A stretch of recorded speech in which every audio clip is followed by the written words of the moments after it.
Alors aujourd'hui, je vais vous parler de barycentre. Alors le barycentre, c'est un outil vectoriel, dans le calcul vectoriel, très pratique, aussi bien dans le plan que dans l'espace.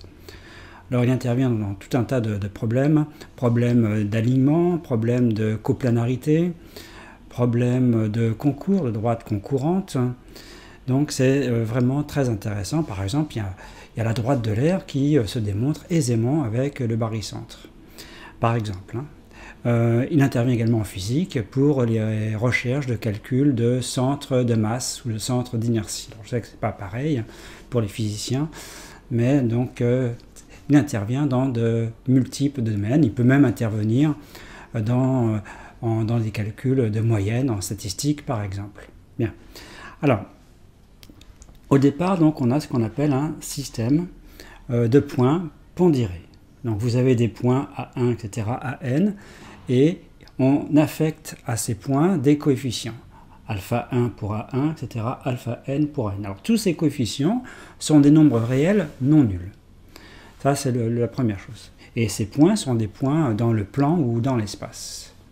Alors, la première chose que l'on va faire, à partir de ce système de points pondérés, on va faire intervenir une fonction qu'on appelle la fonction vectorielle de Leibniz, qui est la suivante. Donc, un point M, quelconque, j'associe une fonction vectorielle qui est le vecteur alpha 1 m à 1 plus alpha 2 m à 2 plus alpha n m à n.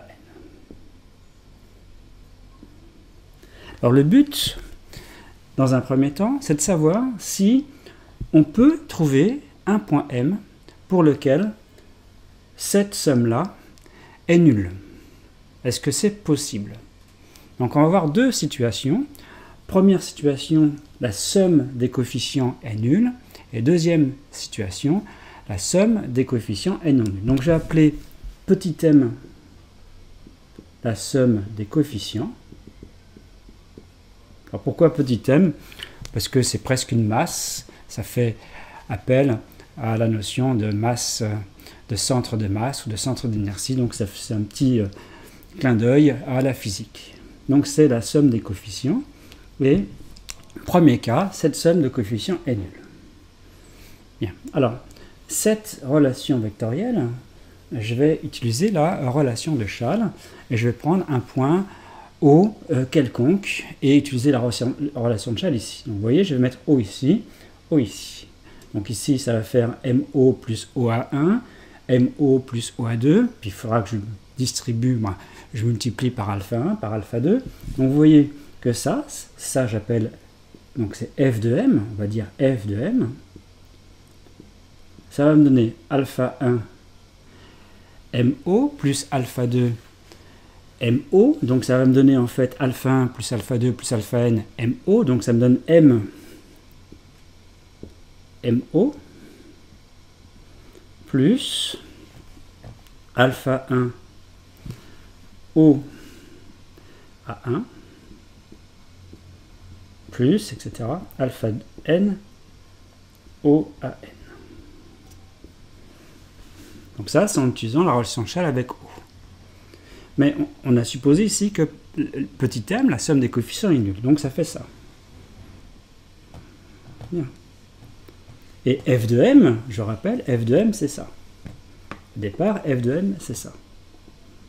Donc on obtient que alpha 1 m à 1 plus, etc., plus alpha n m à n, c'est alpha 1 O à 1 plus alpha n O à n. Autrement dit, f de m, c'est f de O. Alors ça veut dire quoi ça? Ça veut dire que si je prends deux points quelconques du plan ou de l'espace, m et O, eh bien f de m égale f de O. Autrement dit, cette fonction est constante. C'est-à-dire, quel que soit le point m, le résultat, c'est on fait f de m et ça donne toujours le même vecteur. Donc cette fonction est constante. C'est le même vecteur, quel que soit ici le point au départ que l'on prend. Ça vient de cette égalité. Parce que ça, c'est vrai pour tout m et pour tout point O. Donc quand la somme des coefficients est nulle, cette fonction-là, elle est constante, ça donne toujours le même vecteur. Donc soit ce vecteur est nul, soit il n'est pas nul. Bon, et s'il est nul, ça veut dire que pour tout point m, ça donnera le vecteur nul. S'il n'est pas nul, pour tout point m, ça donnera un vecteur qui n'est pas nul. Donc c'est pas ça qu'on souhaite. Nous, ce qu'on souhaite, est-ce qu'il y a un point m pour lequel cette somme-là soit nulle. Eh bien, ça sera dans le deuxième cas. Supposons maintenant que m soit non nul. Là, on va refaire les calculs. C'est exactement les calculs qui ont été faits précédemment. Et on va dire, puisque cette somme-là n'est plus constante, parce que j'ai supposé que la somme était non nulle, donc cette somme-là n'est pas constante, comme elle n'est pas constante, il est possible qu'il y ait un point m pour lequel cette somme soit le vecteur nul.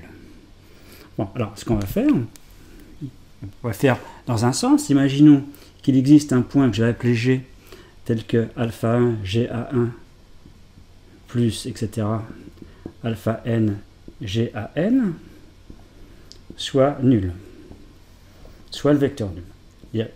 Supposons qu'il existe un point G, tel que f de G égale le vecteur nul. C'est ça que ça veut dire, f de G égale le vecteur nul. Alors maintenant, on recommence, on fait comme tout à l'heure, prenons un point O quelconque et utilisons la relation de Chasles. Donc si j'utilise la relation de Chasles, ici je vais avoir, comme tout à l'heure, alpha 1 GO plus alpha 2 GO plus alpha n GO. Donc je vais avoir en fait M GO plus alpha 1 OA1 plus, etc., alpha n OAN égale le vecteur nul. Bon. Et ce vecteur-là, je le transpose, ça va me donner le vecteur m OG, et après je vais pouvoir diviser par m, puisque m est non nul. Donc j'obtiens que OG, c'est 1 sur m, facteur de alpha 1 OA1, plus, etc., alpha n OAN. Donc si un tel point G existe, on a cette égalité vectorielle sur G. Mais réciproquement, si je prends le point G vérifiant ça, j'ai le droit d'utiliser, de définir le point G comme ça. OG égale 1 sur m, facteur de ça. Puisque m est non nul, ce point G, il est parfaitement défini, et en plus, il est unique. Parce que ça, c'est une égalité vectorielle, et ça me donne une unicité du point G. J'ai qu'un point G qui vérifie ça. Bien. Alors, est-ce qu'on peut remonter? Eh bien, de cette ligne-là, je peux obtenir cette ligne-là, et de cette ligne-là, j'obtiens cette ligne-là. Donc, si je considère le point G vérifiant cette égalité, eh bien, j'en déduis que cette somme-là, elle est bien égale au vecteur nul. Donc, oui, dans ce cas-là, quand m, ici la somme des coefficients est non nulle, il y a un point G vérifiant cette égalité, c'est-à-dire f de grand G égale le vecteur nul. Alpha 1 GA1 plus alpha, etc., plus alpha n GAN égale le vecteur nul. Alors, si vraiment on veut démontrer l'unicité, si vous n'êtes pas convaincu, parce que là, l'existence, eh bien, c'est clair. Si vous n'êtes pas convaincu par l'unicité, effectivement, parce que là, j'ai utilisé un point O, mais si j'en prends un autre point que le point O, eh bien, peut-être que j'obtiendrai un autre point G. Donc, si on veut démontrer l'unicité, eh bien, il suffirait de dire, imaginons qu'il existe deux points que j'appelle G1 et G2 vérifiant la même chose.